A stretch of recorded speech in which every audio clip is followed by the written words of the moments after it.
चल चल घरी चल, डोका नको खाऊ. डोका कसा खाऊ मावशी? मी ना तर भात भाजी खाऊन आलो. साल वर्ष सप्पे बदलले, पण गण्या तू नाही बदललास.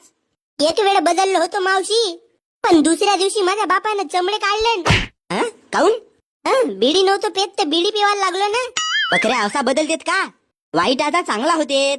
हो तर मग मी चांगल्याचा वाईट झालो. तुले जिंकणी म्हणजे मुश्किल आहे रे गण्या. मावशी काय आलीस व तू आमच्या गावी? काऊन मी येऊ नाही शकत का? अहो तसा नाही, पण काय आलीस बा? बकऱ्या मी ते दहीहंडी पावाले आलो. बाप रे, मी बिमार होतो तेव्हा माले पावायला नाही आलीस आणि आता डायरेक्ट दहीहंडी पावायला आलीस.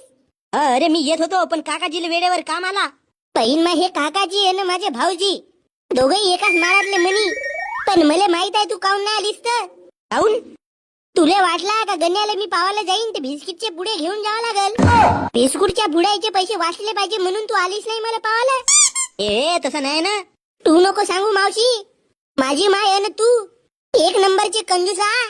बकऱ्या गण्या लगी तुझा तोंड चालते रे. बरं मावशी ते सोड, माझ्यासाठी खाऊ का आणलीस? खाऊ मी ना काहीच नाही आणलो.